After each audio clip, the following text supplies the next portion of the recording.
या व्हिडिओमध्ये आपण नवीन चॅप्टरला सुरुवात करणार आहोत. तत्पूर्वी आपण लास्ट चॅप्टर जे पाहिलेलं आहे इनडिफाइनेड इंटिग्रेशन, यामध्ये आपण इंटिग्रल फाइंड करण्याच्या काही मेथड्स जे आहेत ते शिकून घेतलेले आहेत. तर त्याचा इथे आपल्याला खूप मोठ्या प्रमाणात यूज करायला लागणार आहे. मग आपल्याला डिफरन्स बघायचा आहे की आपण जे यापूर्वी जे काही शिकलो आहोत इनडिफाइनेड इंटिग्रेशन आणि आता आपण शिकणार आहोत डिफाइनेड इंटिग्रेशन, त्या दोघांमध्ये काय डिफरन्स आहे. तर इथे एक लिमिट असणार आहे, म्हणजे आपण कुठेतरी याला टर्मिनेट करणार आहोत ए आणि बी या ठिकाणी.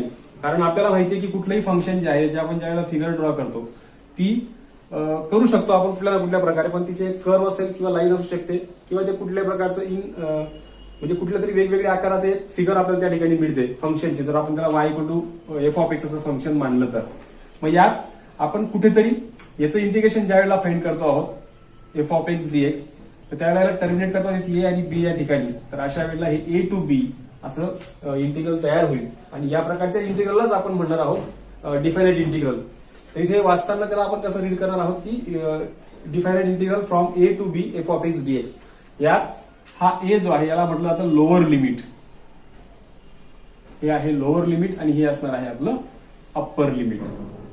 म्हणजे थोडक्यात आपण आता जे काही शिकणार आहोत ते प्रिव्हियस चॅप्टर आपण जे पाहिलेलं आहे इनडिफाइनेड इंटिग्रेशन, त्या सगळ्या मेथड्स आपल्याला इथे युज करायला लागणार आहेतच. पण त्याच्या पुढे जाऊन आपण फक्त या ठिकाणी लोअर आणि अप्पर लिमिट यांचा युज करून ते पुढे जे आहे ते सोल्युशन आपण फाइंड करणार आहोत. म्हणजे ते सोल्युशन फाइंड करतो म्हणजे याचा अर्थच काय येणार आहे याच्यात, तर आपल्याला त्या कर्वच्या अंडर जो एरिया असणार आहे ए टू बी, ज्याला तो रेस्ट्रिक्ट केलेला जो एरिया असेल फ्रॉम ए टू बी च्या दरम्यान मधला हा एरिया आपण फाइंड करणार आहोत.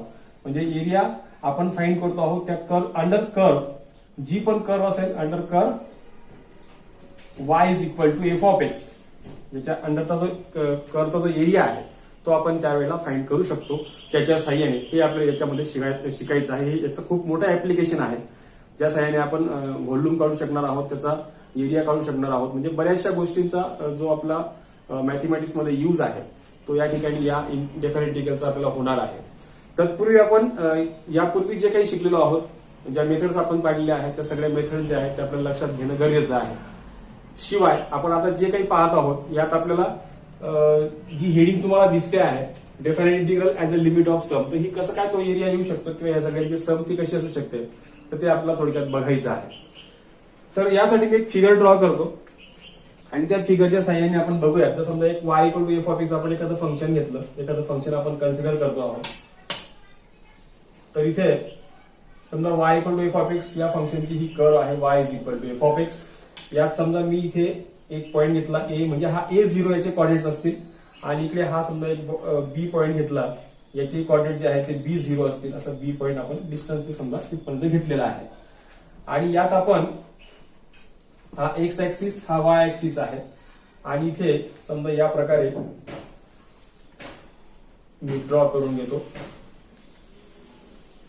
त्याला पार्टिशन्स जर आपण केले, आपल्याला समजा या कर्वच्या अंडरचा एरिया काढायचा आहे, एरिया फाइंड करायचा. आता ही curve Y equal to F of X आहे आणि समजा हे डिस्टन्स मी एच मानतो आहे, म्हणजे सेम डिस्टन्स घेऊन मी असे काही त्याचे भाग केलेत, काही पार्ट्स केलेले आहेत असं आपण इमॅजिन करूया. ते केल्यानंतर समजा हा हे डिस्टन्स इथपर्यंत ए आहे, तर ऑफकोर्स हे डिस्टन्स जे आहे ते ए प्लस एच असणार आहे. त्यानंतर हे जे डिस्टन्स आहे इथपासून तर इथपर्यंतच ते ए प्लस 2h असणार आहे. असं आपण करत गेलो. समजा कुठलं तरी मिडलचं असेल, आपण हे आर्थ पार्ट जर त्याला करत असू, म्हणजे एन पर्यंत आपण डिवाइड करतो आहोत, पण कुठलं तरी मिडलचं आपण घेतो आहोत, तर मिडलचं जर घेत असू आपण तर त्यावेळेला समजा हे डिस्टन्स जे आहे ते ए प्लस आर एच राहू शकतं. म्हणजे ए प्लस आर एच आपल्याला डिस्टन्स मिळतं, हे आपण एच मानलेलं आहे आणि इथे इथपासून तर इथपर्यंत डिस्टन्स जे आहे ते मात्र ए प्लस आर एच आहे. आता इथे हे डिस्टन्स फिक्स आहे. त्यानंतर हा जो भाग दिसतोय हा इथे समजा मी हा रेक्टँगल कन्सिडर केला, कुठला तरी एक रेक्टँगल मी कन्सिडर करतोय असं आपण इमॅजिन करूया. हा रेक्टँगल जर मी कन्सिडर केला तर हे डिस्टन्स इथे पण एच असणार आहे आणि हे दोघी समोरचे डिस्टन्स जिथे सेम असतील, कारण हा रेक्टँगल आहे तयार झालेला. आणि हा Y equal to F of X आहे, तर ऑफकोर्स हा जर पॉईंट मला याच्यात डिनोट करायचा असणार तर वाय इज इक्वल टू हा पॉईंट जो आहे या ठिकाणचा, कारण या पॉईंटला जर आपण त्याला इथून कन्सिडर करतो आहोत तर त्यावेळेला समजा हा इथे ए प्लस आर एच आहे, तर हा असणार आहे F of A plus R H. म्हणजे तो ए प्लस आर एच हा कुठलाही एक आपण कन्सिडर करतो आहोत, तो आपण स्टँडर्ड जनरल पॉईंट घेतो आहोत.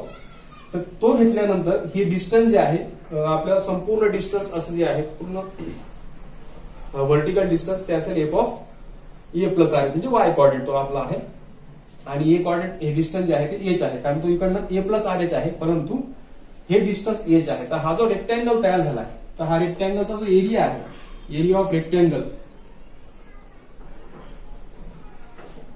कुठलाही एक आपण जनरल कन्सिडर करतो आहोत. मी आता एक मिडलचा घेतलाय, जसा हा इकडचा आहे सगळ्यांचे. तर सगळ्यांचा जो एरिया आहे तो आपल्याला ऑलवेज आपल्याला माहिती की formula for area of rectangle is length into breadth. यानुसार इथे लेंथ आपली एच आहे आणि ब्रीथ आपली एच आहे, आणि ही लेंथ जी आहे ती F of A plus R H असेल लेंथ. आणि या सगळ्यांची आपल्याला समेशन घ्यायची. समेशन इथे आर आपण वापरलं तर R is equal to 1 to n असे n पार्ट मी त्याचे केलेले आहेत. त्या n पार्ट पैकी मी 8 पार्ट फक्त कन्सिडर केला आणि त्यांची सगळ्यांची समेशन काढली. तर मला हा त्याचा एरिया मिळतोय रेक्टँगलचा. आणि या सगळ्यांची सम मी जेव्हा करेल ना, तर तेव्हा मला या ठिकाणी जे काही मिळणार आहे तो असेल ह्या संपूर्ण भागाचा एरिया. पण त्यात प्रत्येक ठिकाणी एक गोष्ट जी आहे ती अप्रॉक्सिमेट दिसते आहे, कारण इथे हा जो भाग आहे तो आपला सुटतोय. तर अशा वेळेला आपण त्याला n टेन्स टू इन्फिनिटी करतो. Limit n tends to infinity घेऊन आपल्याला जो finally integral A to B म्हणजे area under the curve y is equal to F of X हे जे काही मिळणार आहे. परंतु इथे आपण जे कन्सिडर केलेलं आहे की ए टू बी म्हणजे लोअर लिमिट ए आणि अप्पर लिमिट बी, यानुसार ए टू बी हा जो एरिया आहे, area under the curve y equal to F of X म्हणजे y equal to F of X आहे म्हणून इथे F of X equal dx is equal to आपल्याला जे आहे ते मिळणार आहे limit as n tends to infinity h into F of A plus R H. हा आहे आपला तो standard formula for finding the area under the curve y equal to F of x, where a is lower limit and b is upper limit. अशा वेळेला आपण त्या संपूर्ण कर्वच्या खालचा जो एरिया आहे तो ज्या पॉइंटच्या याला आपल्याला दिला असेल, जसं की एक्स कॉर्डिनेट वाय कॉर्डिनेट, ज्या ठिकाणी त्याला टर्मिनेट केलेला असेल त्याच्या अंडरचा एरिया जो आहे तो आपण फाइंड करू शकतो using the definite integral. Okay, तर तुम्ही आता नोट्स लिहू शकता. जसं की आता आपण म्हटल्याप्रमाणे in previous chapter we studied various methods to finding the primitive or indefinite integrals of a given function. आपण यापूर्वी जे पाहिलेलं आहे ज्याला आपण प्रिमिटिव्ह पण म्हणायचो किंवा इनडिफायनाइट इंटिग्रल आपण त्याला नाव दिलेलं आहे.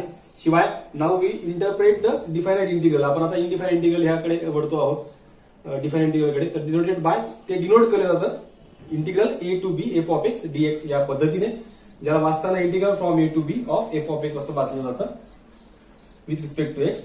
आणि ए हा ऑलवेज लेस दॅन बी असणार आहे अशा ठिकाणी, कारण हे लोअर लिमिट आहे आणि हे अप्पर लिमिट आहे, मी मागे सांगितलं त्याप्रमाणे. तर now integral A to B F of X DX is defined as area of region bounded by Y equal to F of X. तुम्हाला म्हटलं की या संपूर्ण जो Y equal to F of X हे फंक्शन आहे, या फंक्शनचा जो अंडरचा एरिया आहे तो एरिया फाइंड करण्यासाठीच आपण इंटिग्रल त्याचा फाइंड करू आणि ए टू बी हे त्याचे लिमिट घेऊ. Bounded by Y equal to F of X, नंतर एक्स ऍक्सिस हा एक्स ऍक्सिसच्या वरचा आणि and the coordinates X equal to A आणि एक्स इक्वल टू बी म्हणजे हा इथून हा क्लोज जो पूर्ण एरिया झालेला आहे, यात ही कर्व जी आहे त्याच्या खालचा एक्स ऍक्सिसच्या वरचा, नंतर इथून ए ज्या ठिकाणी आहे एक्स इक्वल टू ए आणि एक्स इक्वल टू बी यांच्या अलीकडे आणि याचा पलीकडे हा जो एरिया आहे बाउंडेड केलेला तो आपण फाइंड करतो. If we consider a figure given below, आता ही दिलेली जी फिगर आपण कन्सिडर केली त्यानुसार we take n number of partitions, आपण n नंबर ऑफ पार्टिशन्स घेतले having distance between to be H, त्यांच्यामधलं हे डिस्टन्स जे आहे ते आपण एच मानलं. X coordinates of partition are A, म्हणजे त्याचे एक्स कोऑर्डिनेट आपल्याला प्रत्येकाचे मिळतात एक्स ऍक्सिस वरचे जे आहेत, पूर्ण एक्स ऍक्सिस वरचे आपल्याला डिस्टन्स कसे मिळतात बघा, A plus H A plus two H असं आपल्याला मिळत जाईल. ए प्लस आर एच आपण मिडलचा घेतला आणि लास्ट वाला ए प्लस एन एच म्हणजेच तो आपला बी असणार आहे. Therefore the area of any rectangle which form with breadth, म्हणजे इथे कोणताही एरिया जो फॉर्म कुठलाही रेक्टँगल जो फॉर्म होईल त्याची ब्रीथ जी आहे आपण जी ब्रीथ घेणार आहोत ती ब्रीथ आपल्याला ऑलवेज एच मिळेल, कारण हे डिस्टन्स आपण सेम घेतले प्रत्येक ठिकाणी पार्टिशन करत असताना. तर ते एच येईल आणि लेंथ जी आहे ती ए प्लस आर एच आपण जनरल घेतली, कुठलाही एक जर आपण या ठिकाणी रेक्टँगल कन्सिडर केला तर. म्हणून आपल्याला जे त्यांचा एरिया आहे तो आपल्याला H into F of A plus R H असा मिळेल, कारण ते लेंथ इंटू ब्रीथ असा तो आपला फॉर्म्युला एरिया ऑफ रेक्टँगलचा. म्हणून ती सगळ्यांची सम जी आहे ती summation R is equal to 1, कारण इथून 1 ला सुरुवात होईल तर तो थेट एन पर्यंत आपण ते पार्टिशन्स घेतले तर त्यांच्या सगळ्यांच्या गुणाकाराची बेरीज म्हणजेच त्यांच्या रेक्टँगलच्या एरियाची सम ती आपल्याला जी आहे ती या पद्धतीने लिहिता येईल. R is equal to 1 to n h into F of A plus R H.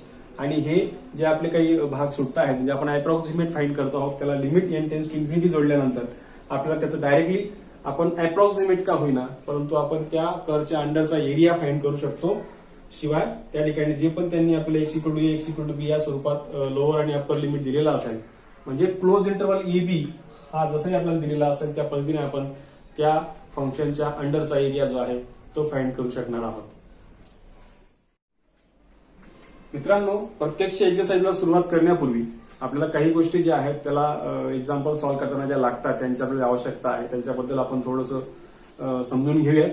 आता सुरुवातीला आपण जो फॉर्म्युला पाहिलेला आहे की आपल्याला जर समजा indefinite integral limit as a limit of sum असं आपण म्हटलेलं आहे म्हणजे लिमिट ऑफ सम असं त्याच वेळेला आपण हा फॉर्म्युला जो आहे तो युज करणार आहोत. अन्यथा डायरेक्टली शॉर्टकट मेथड आहे जी आपण या एक्सरसाइज नंतर शिकणार आहोतच नवीन टॉपिक मध्ये. पण आता सध्या तरी आपल्याला जर त्यांनी असं म्हटलेलं असेल की ऍज अ लिमिट ऑफ सम आपल्याला फाइंड करायची आहे हे इंटिग्रल फाइंड करताना तर आपण हीच मेथड त्या ठिकाणी अप्लाय करणार आहोत.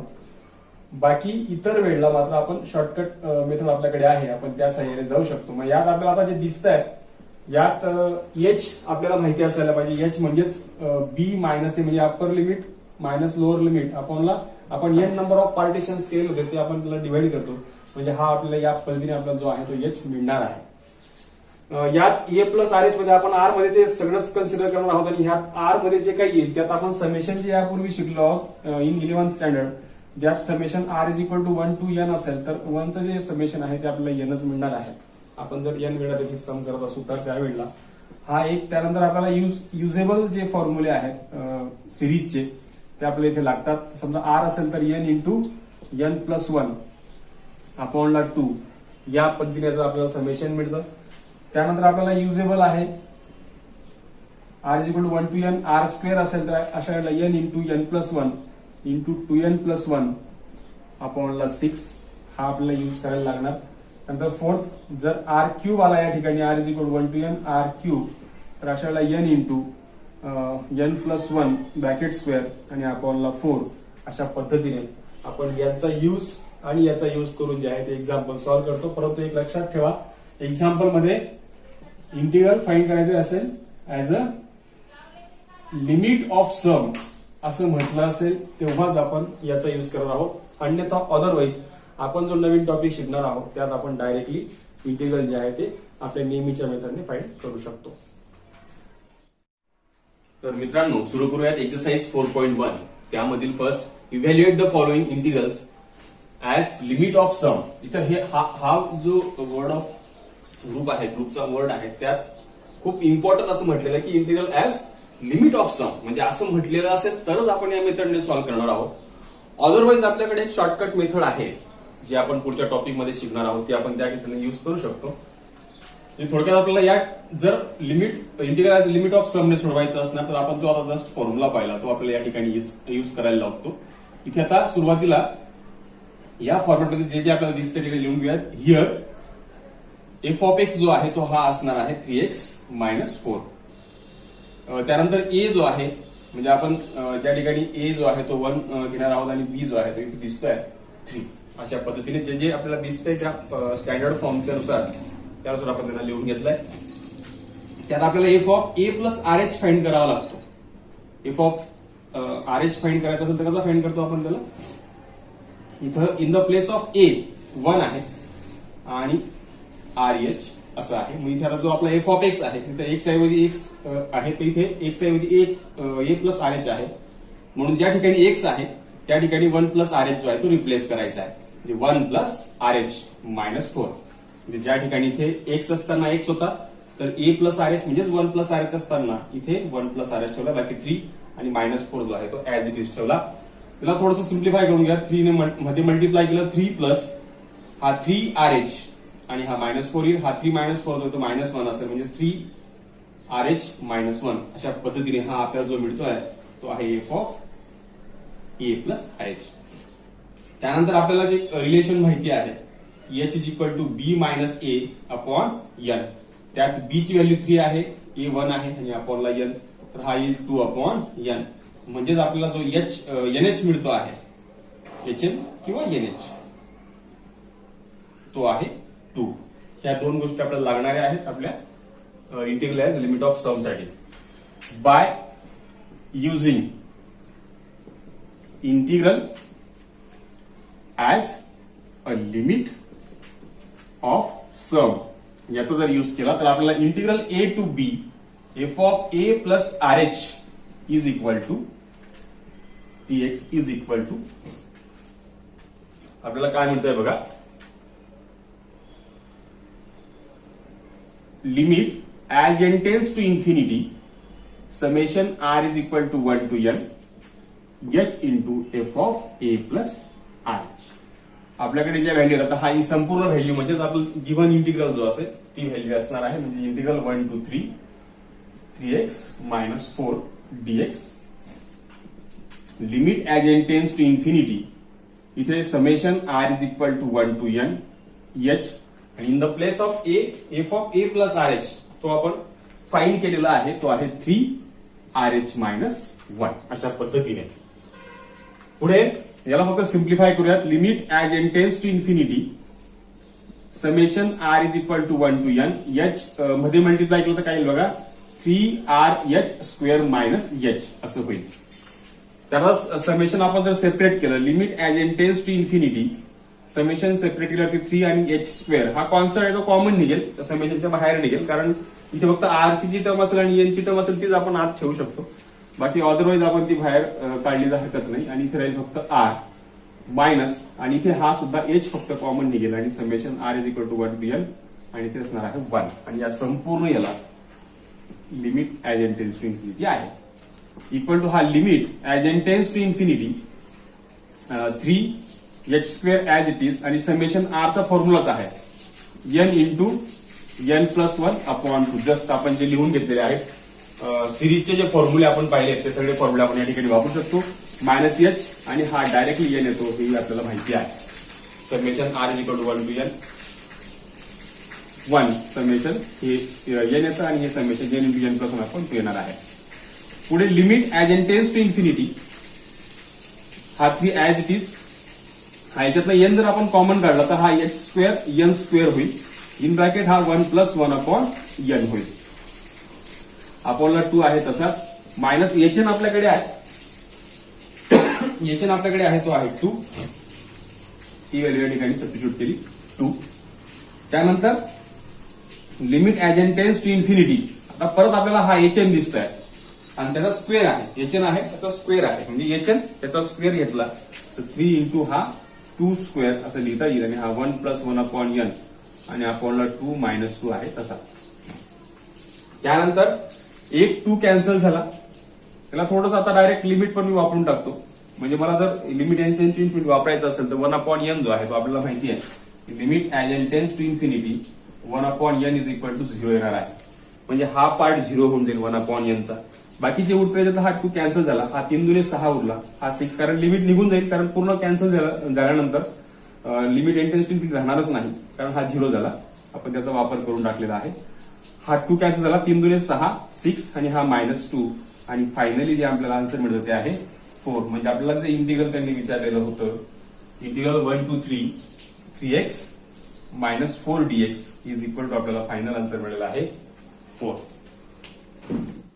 नेक्स्ट एक्झाम्पल पाहूया, third number example, integral 0 to 2 e to x dx. याच्या आधीचं जे पूर्वीचं एक्झाम्पल आहे ते एक्झाम्पल जे आहे x स्क्वेअरचं इंटिग्रल काढायचं आहे त्या टाईपचं आपण पुढे एक पाहणार आहोत, त्यामुळे ते राहू दिलंय, ते तुम्हाला जमू शकतं. तर बघूयात, हे नेहमीप्रमाणे हिअर f ऑफ x जो आहे तो e to x आहेच. a आणि b आपल्याकडे आहे 0 टू 2 म्हटल्यानुसार a इज इक्वल टू 0 आणि b इज इक्वल टू 2 इथे असणार आहे. पुढे आपल्याला काढायचं आहे f of a plus R H. f of a plus R H काढायचं असेल म्हणजे आपल्याला काय काढायचं आहे, f of 0 plus R H, कारण इथे a ऐवजी 0 आपल्याकडे आहे, आणि हा finally f of R H फक्त उरला इथे. Equal to f of R H म्हणजे x असताना e to x आहे, तर आर एच असताना e to आर एच असणार आहे, म्हणजे e to आर एच हा आपल्याला मिळालेला आहे f of a plus R H. त्यानंतर आपल्याकडे अजून एक रिलेशन आहे, त्या रिलेशन नुसार h is equal to b minus a upon n आहे. तर इथे b मायनस a म्हणजे 0 2 मायनस 0 अपॉन ला n या पद्धतीने येईल. आणि 2/n आला म्हणजे याचा अर्थ हा जर n इकडे पाठवला तर hn इज इक्वल टू 2 आपल्याला मिळेल. ही व्हॅल्यू आपण या ठिकाणी टाकू शकतो.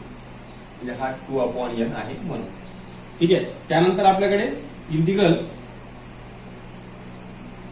As a limit of sum यासाठीचा एक फॉर्म्युला आहे जो आपण यूज करणार आहोत. तो आहे integral a to b f of x dx equal to limit as n tends to infinity summation r is equal to 1 to n आणि या ठिकाणी असणार आहे h into F of a plus R H.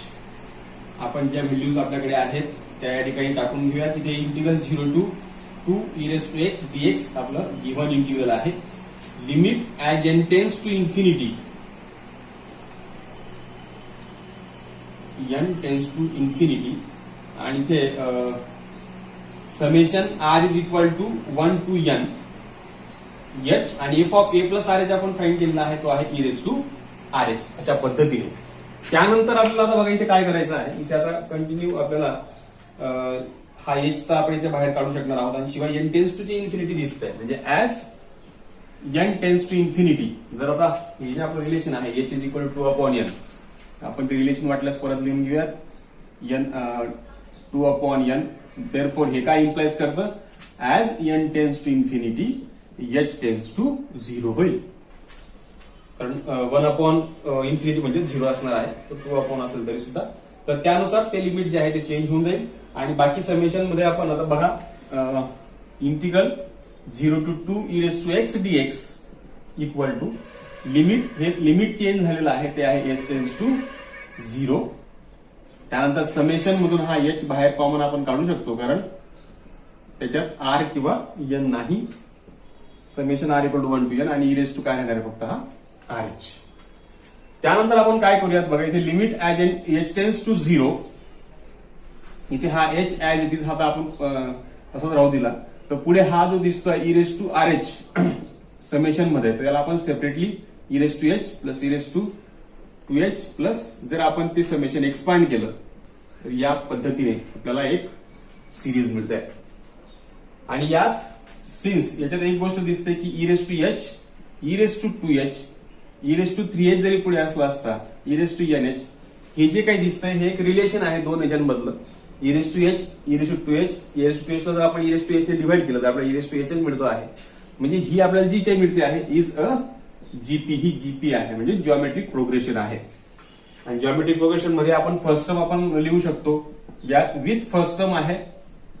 First term is equal to e raised to h आणि त्याच्यात common ratio सुद्धा असतो आणि कॉमन रेशो सुद्धा या ठिकाणी e raised to h आहे कारण त्याला डिवाइड केला तर आपल्याला e raised to h मिळतो आहे. मग जीपीच्या समेशनचा फॉर्म्युला आपल्याकडे आहे. एसएनचा फॉर्म्युला आपण जो वापरत होतो ते समेशन म्हणजेच काय असणार आहे summation r is equal to 1 to n e raised to rh म्हणजेच e raised to h plus e raised to 2h plus e raised to nh याची व्हॅल्यू आपल्याला कशी मिळेल. जो फॉर्म्युला आपल्याकडे आहे समेशन साठीचा काय फॉर्म्युला आहे आपल्याकडे समेशन साठीचा समेशन एसएनचा फॉर्म्युला आहे a r raised to n minus 1 upon r minus 1 असा तो फॉर्म्युला आहे. ज्या वेळेला a ही फर्स्ट टर्म असेल आणि r हा कॉमन रेशो असेल त्यावेळेला तो फॉर्म्युला मी या ठिकाणी युज केला तर इथे first term e raised to h आहे. त्यानंतर common ratio e raised to h आहे परंतु इथे ऑलरेडी याच्यामध्ये r आहे म्हणजे r आपल्याला ठेवायची r ची किंमत e raised to h आणि शिवाय या ठिकाणी तो त्याचा जो n असेल तो असणार आहे कारण हा इथे n आहे n टर्म साठीची सम आहे म्हणून आणि -1 अपॉनला e raised to h -1 येईल कारण r -1 आहे म्हणजेच r आपला e raised to h आहे कॉमन रेशो आणि -1. ही व्हॅल्यू जी आहे ती आपण या इंटिग्रल मध्ये टाकून देऊया. Integral 0 to 2 e raised to x dx is equal to limit as h tends to 0 h into ही पूर्ण समेशनची व्हॅल्यू आहे e raised to h e raised to hn -1 upon e raised to h -1. ज्याला थोडंसं commonly आपण आता हा भाग थोडासा सेपरेटली करून घेऊयात तर त्याला कसं करता येईल बघा. हा limit h tends to 0 e raised to h याला हे लिमिट दिलं त्याला लिमिटची गरज नाही कारण इथे पूर्ण कॉन्स्टंट नंबर येतो कारण आपल्याकडे hn जो आहे तो 2 आहे म्हणून मी h ऐवजी इथे 2 ठेवला. ही मायनस साइन हा 1 e raised to hn च्या ऐवजी 2 ठेवला मायनस साइन आणि हा 1 घेतला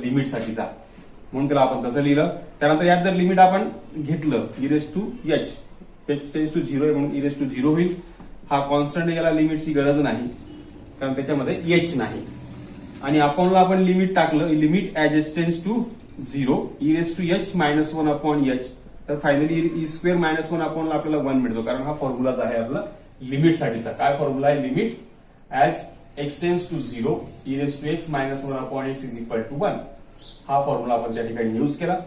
आणि मग फायनली आपल्याला जे आन्सर मिळतोय ते e स्क्वेअर मायनस 1, म्हणजेच काय? Integral 0 to 1 e to x dx is equal to e square minus 1. हे असणार आहे आपलं final integral. Next example number 4, integral 0 to 2 in bracket 3x square minus 1 dx. नेहमीप्रमाणे हे त्याला आय मानलेलं आहे. आणि यापूर्वीच जे मी तुम्हाला बोललो की एक्झाम्पल नंबर 2 जे आहे सेकंड, त्यात फक्त integral of x square find आपल्याला करायचं आहे. तर याच मेथडने त्याला आपण सॉल्व्ह करू शकतो. तर याचाच तुम्ही जे काही असेल याच्या साह्याने त्याला पण तुम्ही सोडवू शकणार आहात. तर बघूयात नेहमीप्रमाणे here f of x is equal to 3x square minus 1, a is equal to 0 and b is equal to 2 आहे. तर इथे F of A plus R H find करून घेऊयात. F of A plus R h कसा find होणार आहे? ज्या ठिकाणी ए आहे त्या ठिकाणी 0 प्लस आर एच असा घेतला आणि हा finally f of R h मिळाला. जसं इथे एक्स आहे तिथे याच्याऐवजी एक्स ऐवजी एक्स आहे, तर आर एच ऐवजी इथे आपल्याला आर एच लिहायला लागणार. म्हणजे मग आपण रिप्लेस केलाय r h bracket square minus 1. त्याला सिम्प्लिफाय केलं तर इथे 3r square H square minus 1 आपल्याला मिळणार. सेम वे इथे जे दिसत आहे बी आपल्याला एच काढायचा आहे, तर h is equal to B minus A upon 2 मिळेल. तर इथे बी मायनस ए म्हणजेच 2 मायनस 0 अपॉनला 2 मिळणार आहे. आणि मग हा एच इज अपॉनला एन आहे, सॉरी. तर इथे आपल्याला N H is equal to 2 मिळेल, कारण हा 2 अपॉन एन आहे. हा आपल्या कामाचा आहे. हे दोघे आपल्याला लागणार आहे. त्यानंतर आता बघूयात F of A plus R H आहे आणि आपल्याकडे integral as a limit of समचा फॉर्म्युला आहे. त्या फॉर्म्युल्यामध्ये आपण ह्या व्हॅल्यू ज्या कसं पुट करूयात, A to B integral A to B F of X DX is equal to limit as N tends to infinity summation R is equal to 1 to N H into F of A plus R H. अशा पद्धतीने या फॉर्म्युल्याच्या आधारावरती आपण याचं summation j आहे ते find करू शकतो. तर इथे इक्वल टू, आता इथे याच्याऐवजी जे आहे ते integral 0 to 2 3x square minus 1 dx is equal to, इथे येईल limit as N tends to infinity summation R equal to 1 to N H into आणि F of A plus R H जो आहे आपल्याकडे आहे, आपण फाइंड केलाय तो आहे 3r square H square minus 1. पुढे ब्रॅकेटच्या आत फक्त एच ला मल्टिप्लाय करून घेऊयात, बाकी ऍज इट इज असेल. तर इथे येईल 3r स्क्वेअर एच क्यूब होईल, एच इंटू एच स्क्वेअर केल्यानंतर आणि हा एच त्याला मल्टिप्लाय झाल्यानंतर त्याला नंतर सेपरेट करूयात. सेपरेट केल्यावरती काय होईल बघा, 3 आणि एच क्यूब कॉमन निघेल, summation R is equal to 1 to n. इथे येईल फक्त आर स्क्वेअर आणि इथे फक्त येईल एच, बाहेर निघेल summation R is equal to 1 to N आणि इथे येईल 1. आणि आपल्याकडे जे आपण स्टँडर्ड सिरीजचे फॉर्म्युले शिकलेलो आहोत त्यांचा या ठिकाणी जर आपण यूज केला, जे आपल्याकडे स्टँडर्ड सिरीज मध्ये फॉर्म्युले आहेत, जसं की summation R is equal to 1 to N 1 is equal to N आणि summation R is equal to 1 to N R square equal to N into N plus 1 into 2n plus 1 upon 6, ज्यांचा आपण या ठिकाणी जर यूज केला तर equal to येईल इथे limit as N tends to infinity 3h cube आणि याचा फॉर्म्युला जर वापरला तर n into n plus 1 into 2n plus 1 आणि upon 6 minus h into n, फक्त कारण समेशन 1 जे आहे ते n असणार आहे. 3 दुने 6, इथे फक्त 2 येईल भाग दिल्यानंतर आणि इथून प्रत्येकामधून जर मी n कॉमन काढला आणि तो बाहेरचा n असे मिळून टोटली हा n हा n हा n बाहेर कॉमन काढल्यानंतर n क्यूब होईल आणि इथे राहील 1 plus 1 upon n 2 plus 1 upon n आणि अपॉन 6 ने याला भाग दिल्यानंतर इथे फक्त 2 राहील आणि मायनस हा 2, कारण आपल्याकडे n जो आहे तो 2 आहे. त्यानंतर हा limit as N tends to infinity, h n 2 असल्यामुळे इथे परत एच एन ची व्हॅल्यू ठेवली तर ती 2 चा क्यूब, हा 1 plus 1 upon n, 2 plus 1 upon n आणि अपॉनला येईल 2, हा मायनस 2 आहे तसाच. बाकी याला 2 ने डिवाइड केलं तरी फक्त 8 येईल, 8 होता 2 ने डिवाइड केलं 4 येईल, हा 4. त्यानंतर इथे आपण लिमिट जर त्याला टाकलं, कारण आपल्याला माहिती आहे की as N tends to infinity 1 upon n tends to 0 होईल, म्हणजे हा 0 हा 0 झाला, तर 1 प्लस 0 आणि हा 2 प्लस 0 आणि हा मायनस 2. हा 4 दुने 8, याला मल्टिप्लाय केल्यानंतर हा 8 मायनस 2 आणि फायनली आपल्याला 6 आन्सर मिळत आहे. म्हणजे integral 0 to 2 dx minus 1 dx is equal to 6 हे असणार आहे आपलं final answer. Next and last example, fifth, integral 1 to 3 x cube dx. इथे कसं सोडवायचं आहे, ऍक्च्युली फॉर्मॅलिटी आहे होता, आता त्याच मेथडने आपण सॉल्व्ह करणार आहोत. Here f of x is equal to x cube, a is equal to 1 and b is equal to 3. नेहमीप्रमाणे f of a plus rh आपल्याला फाइंड करायचं आहे. f of 1 plus rh तो होईल, कारण a equal to 1 आहे, a equal to 1 मी ठेवला आहे. इथे x ऐवजी इथे x क्यूब आहे, तर इथे 1 plus rh ऐवजी 1 plus h, 1 plus rh bracket cube असणार. ब्रॅकेट क्यूबचा फॉर्म्युला वापरतो 1 plus 3 into rh plus 3 into R square H square आणि plus R cube H cube असं आपल्याला सिम्प्लिफिकेशन मिळणार आहे. हा मिळालेला आहे आपल्याला F of A plus R H. त्यानंतर आपल्याला माहिती आहे की H is equal to B minus A upon N आहे, तर इथे 3 मायनस 1 अपॉन एन म्हणजेच 2 अपॉन एन, म्हणजे h n is equal to मिळणार आहे 2. पुढे बाय युझिंग इंटिग्रल, नेहमीप्रमाणेच आहे सगळं, integral as a limit of sum, या फॉर्म्युल्याचा जर आपण यूज केला तर integral A to B F of X DX नेहमीप्रमाणे limit as N tends to infinity summation R is equal to 1 to N H into F of A plus R H, यात आपण त्या व्हॅल्यू सबस्टिट्यूट करूया आणि पुढे फक्त simplify करायचं आहे. तर याला continue equal to limit as n tends to infinity summation r equal to 1 to n h into हा संपूर्ण आपला f of a plus rh जो आहे तो आहे 1 plus 3 rh plus 3 r square h square plus 3 r cube h cube या पद्धतीने. हे फक्त ही f of a plus rh ची जी व्हॅल्यू आहे त्या ठिकाणी सबस्टिट्यूट केलेली आहे. हा limit as n tends to infinity समेशन R is equal to 1 to N, मी एच मध्ये मल्टिप्लाय करतोय, तर त्याच्याने काय बघा H plus 3 R H square ब्रॅकेटच्या आत मल्टिप्लाय केला तर 3 आर स्क्वेअर एच क्यूब होईल plus R cube H raise to 4 आपल्याला मिळेल. या पद्धतीने आपण फक्त मध्ये एच ने जे आहे ते मल्टिप्लाय केलेलं आहे. इथे मी ए प्लस बी ब्रॅकेट क्यूबचा फॉर्म्युला वापरला आहे म्हणून त्या ठिकाणी तो आपल्याला क्यूब दिसतोय, लक्षात घ्या. तर इक्वल टू इथे समेशन जे आहे ते आपण सेपरेट करूयात. तर इथे एच जो आहे तो तर कॉमन निघेल, इंटिग्रलच्या बाहेर इथे फक्त 1 राहील, प्लस इथे 3 आणि एच स्क्वेअर जो आहे तो समेशनच्या बाहेर निघेल आणि इथे राहील फक्त आर. पुढे हा 3 एच क्यूब समेशनच्या बाहेर निघेल, r is equal to 1 to n, इथे राहील फक्त तो आर स्क्वेअर आणि एच रेस टू 4 कॉमन निघेल. Integral summation R is equal to 1 to n, इथे असणार एच रेस टू 4. बस याला आता सिम्प्लिफाय करायची गरज. आपल्याकडे जे फॉर्म्युले आहेत सगळे ते आपल्याला वापरायचे आहेत, म्हणजे या एका याच्यामध्ये आपण सगळे सिरीजचे जे स्टँडर्ड फॉर्म्युले ते सगळे वापरून टाकतो आहोत जेवढे आपण शिकलेलो होतो. सॉरी, ते आर क्यूब असेल. ओके, तर हा एच इंटू हा एन फॉर्म्युल्यानुसार plus 3 H square summation R जो आहे तो N into N plus 1 upon 2 plus 3 into H cube summation R square आहे N into N plus 1 into 2n plus 1 अपॉनला 6 प्लस हा एच एस टू 4 आहे, H as to 4 आणि summation आहे N square into N plus 1 square अपॉनला 4. अशा पद्धतीने पुढे आपल्याला फक्त कॉमन काढून लिमिट त्यांचं हे करायचं आहे. मी इथे काही बघा limit as N tends to infinity, h n तर आपल्याकडे डायरेक्टली 2 आहे, एच एन डायरेक्ट 2 आहे, तो 2 एच एन प्लस हा 3 अपॉन 2 राहू द्या वेगळा, त्यानंतर इथून n कॉमन काढला, हा h स्क्वेअर आणि हा n स्क्वेअर होईल, कारण कॉमन काढला तर हा 1 प्लस 1/n इथे होईल.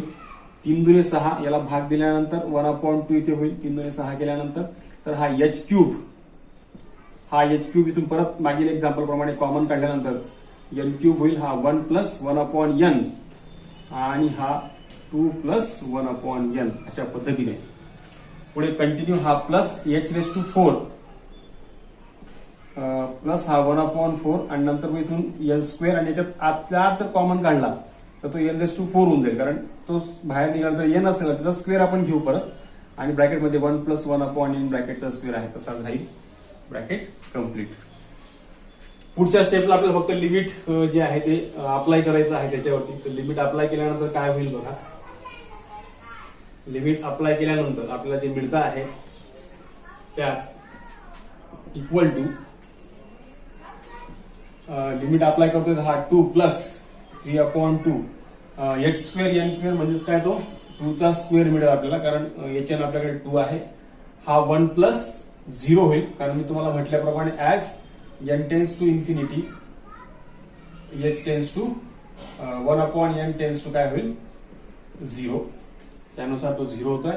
त्यानंतर प्लस हा 1/2 इथे येईल 2 चा क्यूब, कारण hn क्यूब आहे म्हणून पुढे 1 प्लस 0 आणि 2 प्लस 0 होईल. प्लस हा 1/4 आणि हा hn⁴ आहे म्हणजेच 2⁴ आणि 1 प्लस 0 ब्रॅकेट स्क्वेअर होईल. याला फक्त सिम्प्लिफाय करायची गरज आहे. हा एक 2 कॅन्सल झाला. हा 2 प्लस 3 दुने 6 6 होईल. एक गेल्यानंतर प्लस याचा परत एक 2 कॅन्सल केला तर हा 2 चा स्क्वेअर राहिला 4 आणि 4 दुने हा 8 इथे 8 प्लस हा 16 आहे भागिले 4 ला 4 चौक 16 इथे उरणार फक्त 4. या पद्धतीने, कारण 2⁴ 16 येतो आणि त्याला डिवाइड आपण 4 ने केलं तर 4 चौक 16 यानुसार होईल. नंतर हे 10 प्लस 10 20 आपल्याला जे आहे ते फायनली आन्सर मिळालेलं आहे आणि हे असणार आहे आपलं फायनल इंटिग्रल. अशा पद्धतीने या ठिकाणी जे आहे ते हे एक्झाम्पल सह ही एक्सरसाइज जी आहे एक्सरसाइज 4.1 ही देखील आपली या ठिकाणी कंप्लीट झालेली आहे. या चॅप्टरमध्ये फक्त 2 एक्सरसाइज आहेत. आपण पुन्हा भेटूयात याच चॅप्टरच्या नेक्स्ट व्हिडिओमध्ये नवीन टॉपिकसह.